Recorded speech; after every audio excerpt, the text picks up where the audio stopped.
After 36 days, the federal government shutdown is set to come to an end.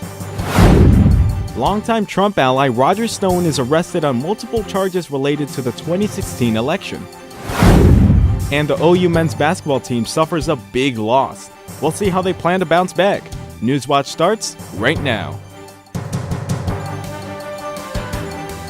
Broadcasting live from WOUB TV in Athens, this is Newswatch. Good evening, I'm Steven Hernandez. Thanks for joining us.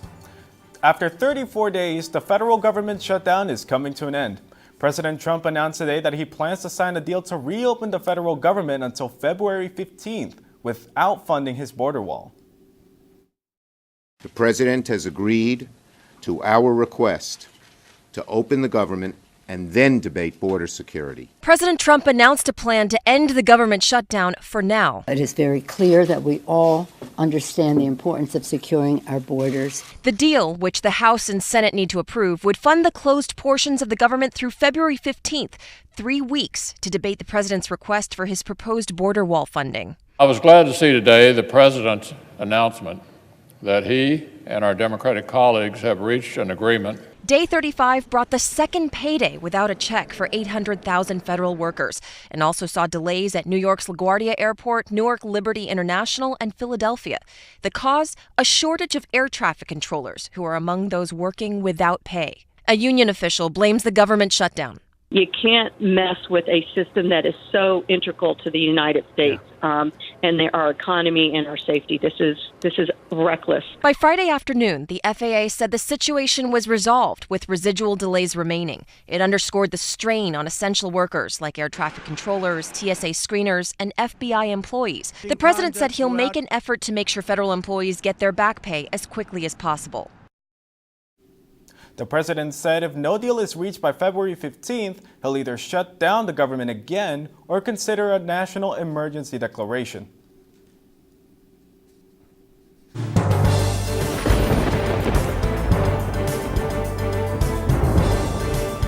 Hello, I'm forecaster Cameron Saliga and welcome to the Newswatch Weather Center. We are seeing temperatures today in the middle 20s out there, around 24 throughout the day, as we have seen some wind chills down into the 20s with some winds up with gusts up to into the mid 20s at times today, with some fair skies out there. So finally some sun breaking out today, and we're seeing a wind right now out of the southwest at 7 miles per hour. And we'll continue to see some chilly temperatures as we go on. And we see throughout the region right now, 19 up in Columbus, 18 in Newark, 18 in Cambridge. In Athens, we see around 24, and down in Ripley, we see 25 with mostly fair skies out there for you today throughout the entire day. As we look at the precipcast, we see that we're in between a system of, we just seen a low pressure system move through, and we are seeing a high pressure system build into the area right now, and we are in between those, so we're seeing some fair skies out there, and we'll continue to see some fair skies for just a couple more hours before we see another system move through. So yeah, back to you. As always, thanks for the weather update, Cameron. The search for Federal Honking's new superintendent is officially underway. George Wood, the district's current superintendent, recently announced his retirement after the 2020 school year, according to the Athens Messenger, leaving the position vacant. The school district's Board of Education met in a special session Wednesday night to discuss the vacancy. The board determined that they are in search of a superintendent that will continue Wood's work to focus on academics as well as extracurricular activities. Athens City Council passed a new credit card policy Tuesday night, limiting the items able to be purchased under the city's name. According to the Athens Messenger, restricted purchases will now include alcohol and personal expenses, among others. However, there is still a vacancy for a designee to oversee all credit card purchases. The job used to be that of the council president pro tempore. However, Athens Mayor Steve Patterson says that the office can no longer work in that capacity. Columbia Gas is offering relief to furlough federal workers affected by the government shutdown. The company announced that it would begin to waive late fees as well as arranging for extended payments for federal workers unable to pay their gas bill due to the shutdown. There are around 7,000 furloughed federal workers living in Ohio. And even with President Trump set to end the shutdown, when workers will get paid is still up in the air.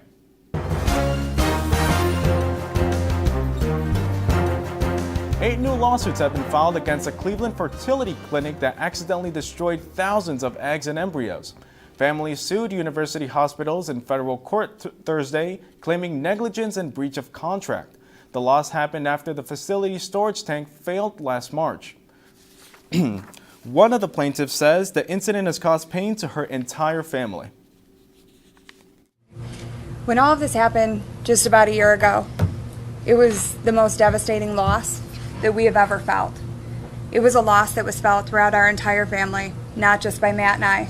It went to our son, who will never have a sibling, our parents, who will never be grandparents again, our siblings, who will never have the chance to be aunt and uncles again. The total amount of eggs and embryos lost is over 4,000, affecting over 900 families throughout the state. Two women arrested in Columbus last July with Stormy Daniels are set to receive a settlement of $150,000 from the city. Miranda Panda and Brittany Walters were arrested alongside Daniels, whose real name is Stephanie Clifford, in what they say was a politically motivated sting operation by the Columbus Police Vice Unit last year. Columbus City Council is scheduled to vote on Monday to confirm the settlement. Charges were eventually dropped against Panda and Walters, as well as Clifford. Authorities say a full investigation into the plane crash that killed two people roughly 50 miles south of Cleveland earlier this week will be delayed due to the federal government shutdown. A National Transportation Safety Board spokeswoman said that the majority of NTSB employees are furloughed. With the shutdown now set to end, however, investigation could start as soon as workers receive pay again.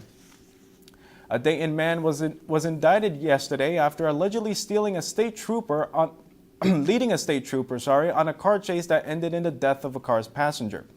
A state trooper attempted to pull over 38-year-old Thurston Melson last July.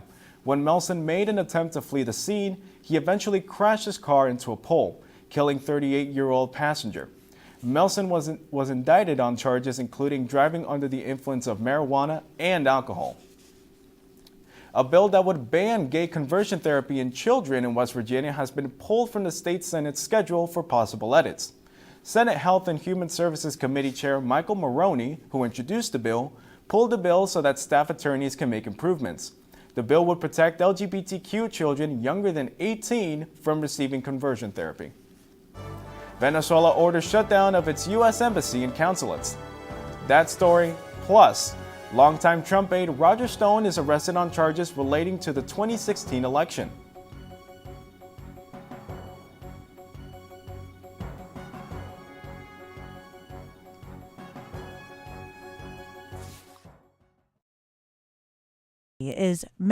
WOUB is member-supported public television. Your contribution keeps WOUB available in your community. Become a member with a gift of $60 or more for access to stream more than 1,000 of your favorite PBS programs through WOUB Passport. Programs like Nature, Sherlock, and all episodes of Downton Abbey and Victoria. Pledge now at WOUB.org. And thank you. This is a box that showed you a world beyond your own. It was just a box. But the world has changed, and so have we. And now the box can be almost any size or shape. And you decide what you want to explore. Anytime, any place. Break out of the box with PBS. Well, if you love TVC basketball action as much as we do, well then we got the show for you, Hardwood Heroes. Come along with us as we'll be breaking down all the action every week. It airs Sundays at 11 p.m. and again Mondays at 6 p.m. But remember, our coverage isn't just limited to the show. We have content being posted all week long on our Twitter, Facebook, and even Snapchat. We'll also have written recaps posted on our webpage and video recaps on our YouTube channel. So check those out as well.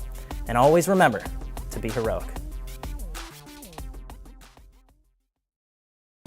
I loved Ken Burns' series on the Civil War.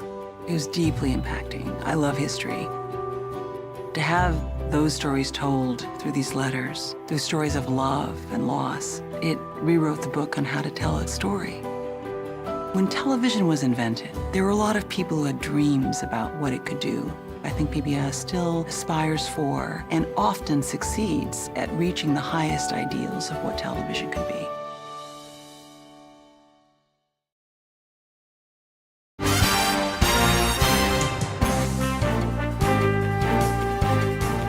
Longtime associate of President Donald Trump, Roger Stone, is free on bond after an early morning arrest on charges brought by special counsel Robert Mueller. Stone's relationship with the president spans about 4 decades, but it's alleged activities during the 2016 campaign that are in focus right now. Karen Kaifa has details on what this indictment means for the Mueller investigation.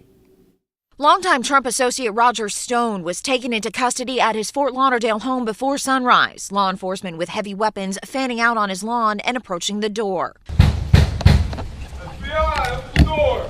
The arrest, the result of an indictment by a grand jury on charges brought by special counsel Robert Mueller. That indictment alleges that during the 2016 presidential campaign, Stone sought stolen emails from WikiLeaks that could damage Trump's political rivals, doing so at the direction of someone prosecutors describe as a senior Trump campaign official, and later lied about it to Congress. A statement from Stone's attorney said Stone's misstatements were due to forgetfulness, and they found no Russian collusion or they would have charged him with it. Press Secretary Sarah Sanders had the first reaction from the White House. This has nothing to do with the president and certainly nothing to do with the White House. This is something that has to do solely with that individual and not something that affects us here in this building. The indictment against Stone includes 1 count of obstruction, 5 counts of false statements, and 1 count of witness tampering. Stone has served as an on and off political advisor to Trump for decades, including the early days of the presidential campaign. In August 2015, Trump's campaign said he fired Stone. Stone claimed he quit. Stone is the 6th associate of President Trump indicted in the Mueller probe. In Washington, I'm Karen Kaifa. Stone was released today on a $250,000 bond. His travel is restricted until the next court date. Embattled Venezuelan President Nicolás Maduro has ordered the closing of the Venezuelan embassy and all consulates in the United States, as well as pulling out all diplomatic staff from the country. The New York consulate is already seeing the effects. The building is shut down as of now, with Venezuelan staff expected back in their country by Saturday. According to Maduro, American diplomats have until Sunday to leave Venezuela. Over half of federal IRS employees did not show up for work after being called from furlough in anticipation of tax season. 2 congressional aides briefed on the matter say 5,000 workers cited hardships and 9,000 others could not be reached. 12,000 employees did, however, show up for work in the division, which includes processing centers and call centers. This news comes the same day as President Trump announced a deal to end the shutdown, so workers could be back to work in the near future. JP Morgan Chase is committing $1 million to help federal workers affected by the government's partial shutdown. The money is going to Feeding America and United Way Worldwide to provide meals, financial services, and counseling, along with $1 million. The bank says they will match all employee donations as well. A new study shows how height and weight can affect your lifespan. That story is still ahead. Today we are seeing fair skies out there and some windy conditions. How long will we see those skies though? That and much more in my full forecast. But first, here's a look at your local stocks of interest.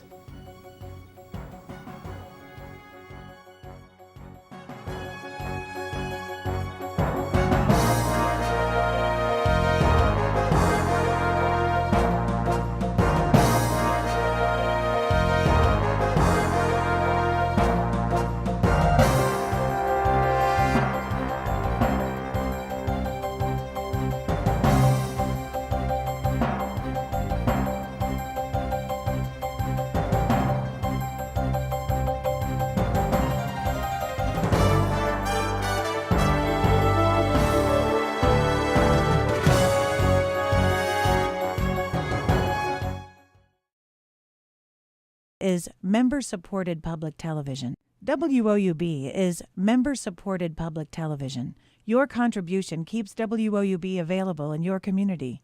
Become a member with a gift of $60 or more for access to stream more than 1,000 of your favorite PBS programs through WOUB Passport. Programs like Nature, Sherlock, and all episodes of Downton Abbey and Victoria. Pledge now at WOUB.org. And thank you. Well, if you love TVC basketball action as much as we do, well, then we got the show for you. Hardwood Heroes. Come along with us as we will be breaking down all the action every week. It airs Sundays at 11 p.m. and again Mondays at 6 p.m. But remember, our coverage isn't just limited to the show.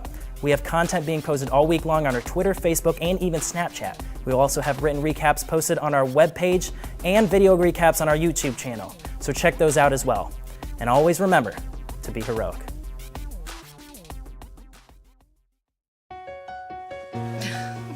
What are you doing? Possibilities. Your day is filled with them. Reach up, energy in the fingertips, collapse. TV, play Downton Abbey. And PBS helps everyone discover theirs.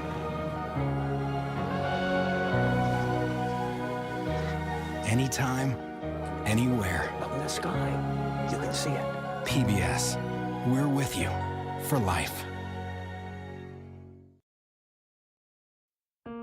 PBS had a special on Pearl Harbor, and once Landon started watching the show about the Arizona, he completely became fascinated. That's Donald Stratton, and that's me. And then his Christmas wish this year was to meet Donald Stratton, one of the survivors from the Arizona. So good to see you, buddy. Everything that Landon has learned from PBS, it's immeasurable. This is for you. Thank you, big guy. He is living proof of the effect that PBS has had on his life.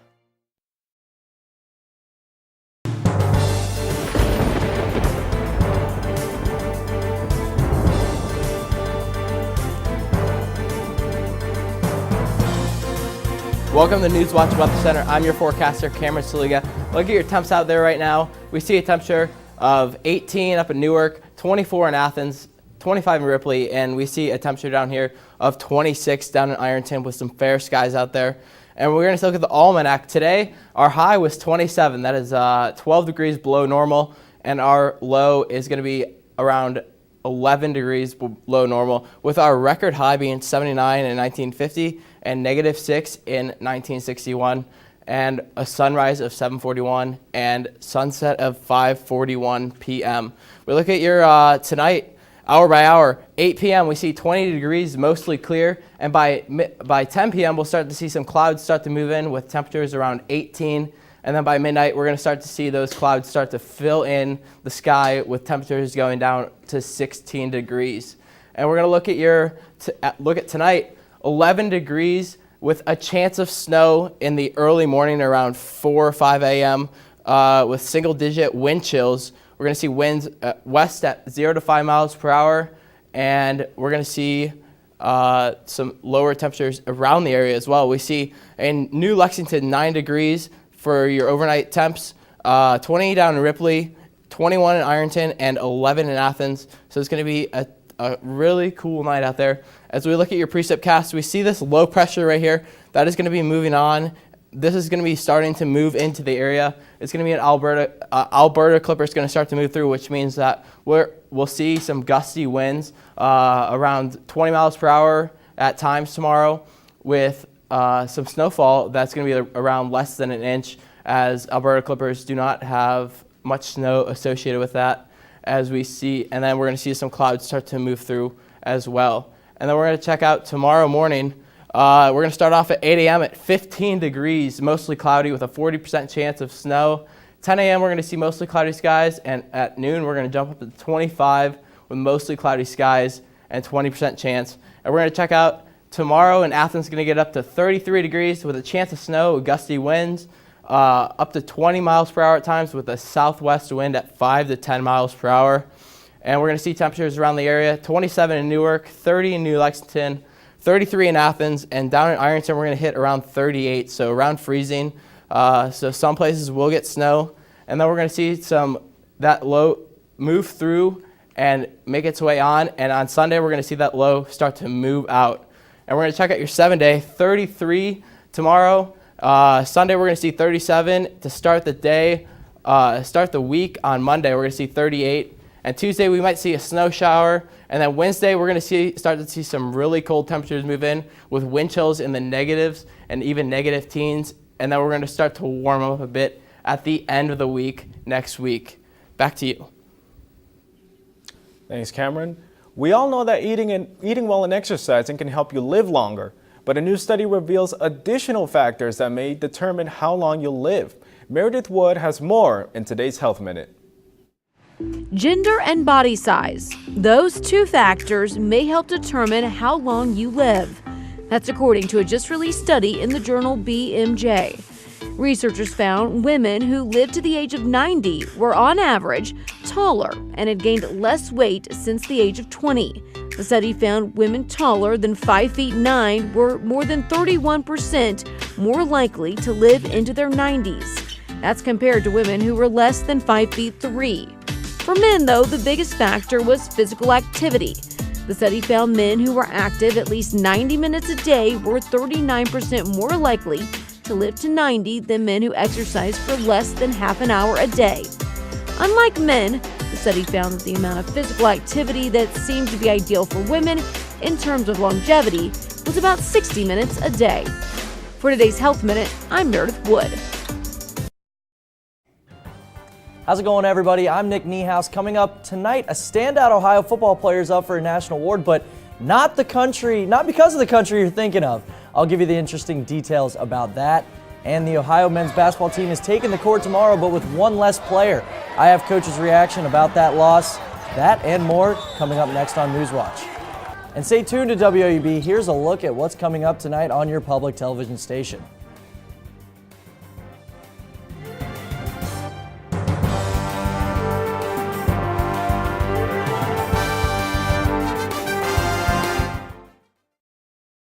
Is a box that showed you a world beyond your own. It was just a box, but the world has changed, and so have we. And now the box can be almost any size or shape. And you decide what you want to explore. Anytime, any place. Break out of the box with PBS.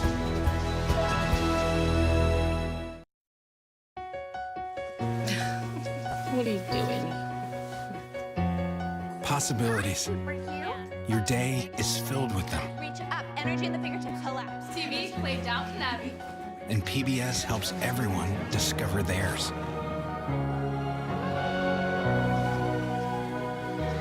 Anytime, anywhere. Up in the sky, you can see it.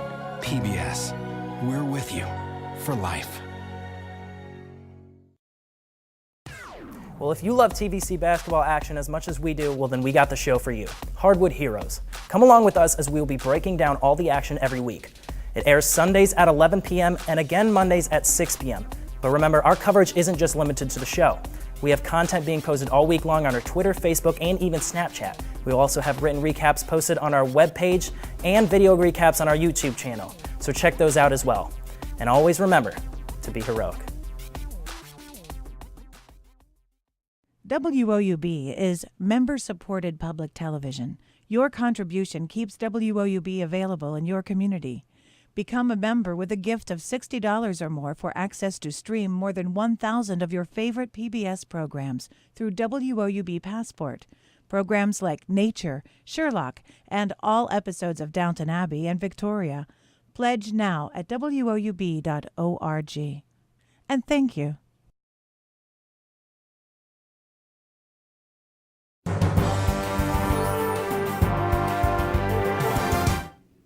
Welcome back. I'm Nick Niehaus. The Ohio men's basketball team has had a less than fortunate 2019 so far. They are just 2-4 in the new year. But if you looked at the box score of their last game against Western Michigan, you would say things are trending up for the Bobcats. They shot 50% from the field and 43% from three-point range. But if you actually watched the game against the Broncos, you would have seen that the unfortunate times for the Bobcats are still going on. James Golan, redshirt junior guard, suffered a non-contact injury to his Achilles and will most likely be missing the rest of the season. But head coach Saul Phillips says that it's nothing they haven't dealt with before, it's just a personnel change. certainly think you can draw on last year when we seemed like we had a major injury every other day, and then still keeping it together, winning 4 of our last 5. It's not me just talking to them, telling them it's going to be okay. It's us taking a proactive approach and making sure that it's okay. Again, none of that makes it any easier to manage your feelings for James, but as far as for us, there's no sense of this is a dramatic turn in the season. Let's just keep going on with one little different personnel change. So keep moving forward. That's the plan. And the next game for them is tomorrow against Ball State at home. And although the Bobcats handled the Cardinals pretty easily last time they played the Cardinals, an 18-point victory on the road, senior guard Gavin Block says he thinks they'll put up way more of a fight this go-around. I don't think they shot the ball very well at their place, so I think they're going to be ready to go, come in here, try to hit us in the mouth early, and that just means our defense got to step up, play sound, and play through each other like we've been on offensive. And I think that we just got to keep doing what we've been doing. It obviously showed that what we did to end that Western game or even cut back that 14-point lead is just play off each other, pass the ball well, and knock shots. So the men's basketball team is trying to create some rhythm to start a win streak, while the women's team is trying to sustain theirs. Their 2019 has been almost nothing but success. Only 1 loss with 5 wins, including their now 4-game win streak. They get another chance tomorrow when they travel to Bowling Green to face off against the Falcons. One specific bright spot of this very successful team so far has been sophomore CeCe Hooks. After Monday night's win against Eastern Michigan, head coach Bob Bolden explained why she makes the entire team so hard to guard. He puts so much pressure on people, and you have to decide if you're just going to guard her with one person or you're going to help. And once you go down that rabbit hole of helping, it makes it difficult because we're able to put, just within our starting lineup, Olivia, Gabby, Amani, and Dominique all shoot it pretty well. Erica's coming off the bench shooting it pretty well. It just puts a lot of pressure on you to try to decide where you're going to help from. So switching back to men's basketball, but at the high school level, it is Friday, so that means we've got some hardwood games tonight. There are 4 TVC conference matchups tonight. Starting it off, we have Waterford. They're heading to Federal Hawking. FedHawk trying to get just their 5th win of the season so far.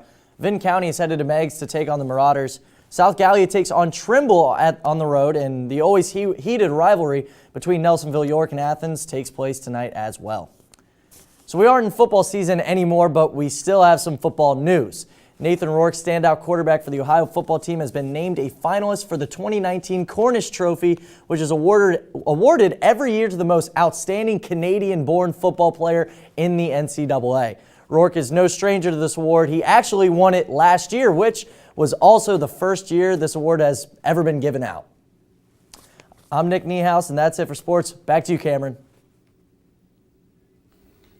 And we're going to check out tonight's temperatures.